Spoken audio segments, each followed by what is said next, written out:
Mungkin sebagian orang masih asing dengan kata filantropi.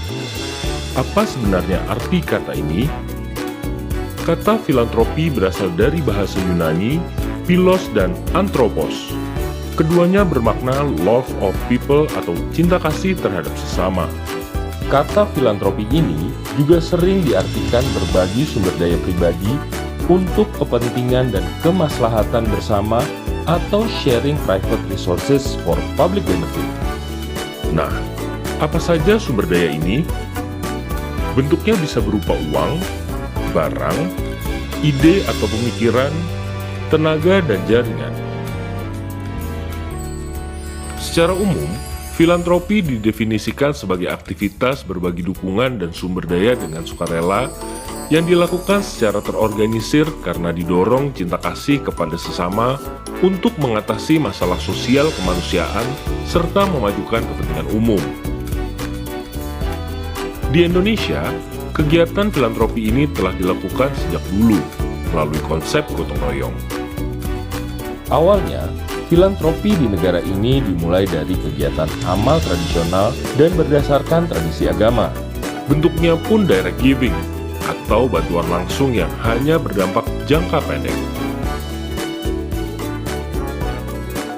Lalu, siapa saja yang bisa terlibat dalam filantropi ini? Semua pihak bisa terlibat, baik individu ataupun keluarga, komunitas, organisasi nirlaba, maupun perusahaan. Saat ini ada banyak organisasi yang mengelola dan mengembangkan filantropi secara profesional dan berkelanjutan, seperti yayasan keluarga, yayasan perusahaan, yayasan keagamaan, yayasan komunitas, atau yayasan independen.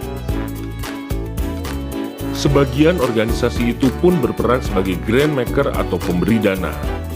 Sebagian berfungsi sebagai intermediari atau organisasi perantara, dan sebagian lainnya menjalankan peran sebagai implementer atau pelaksana program. Saat ini, potensi filantropi di Indonesia sangat besar. Potensi zakat misalnya, sebagai salah satu bentuk filantropi, diperkirakan mencapai 200 triliun rupiah. Sementara sumbangan perusahaan pada tahun 2014 mencapai 12,4 triliun rupiah. Tak heran jika CAF World Giving Index 2017 menempatkan Indonesia sebagai negara paling dermawan nomor 2 sedunia setelah Myanmar. Sayangnya, potensi filantropi Indonesia belum terkelola dan didayagunakan secara optimal karena beberapa faktor.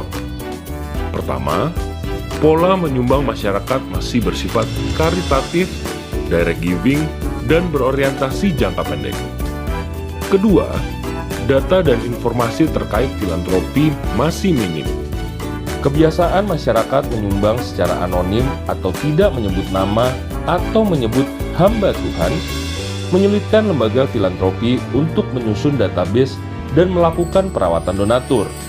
Selain itu, sejumlah kebijakan pemerintah terkait pengaturan yayasan dan penggalangan sumbangan belum sepenuhnya mendukung kegiatan filantropi. Pemerintah pun belum memberikan insentif yang memadai bagi lembaga filantropi dan donaturnya dalam bentuk pengecualian dan pengurangan pajak. Di tengah tantangan tersebut, sektor filantropi Indonesia terus berkembang pesat. Ratusan lembaga filantropi baru berdiri.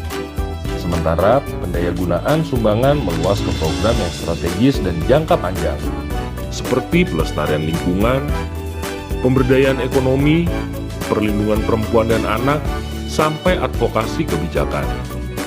Metode menyumbangnya pun mulai bertransformasi dari cara-cara manual ke digital.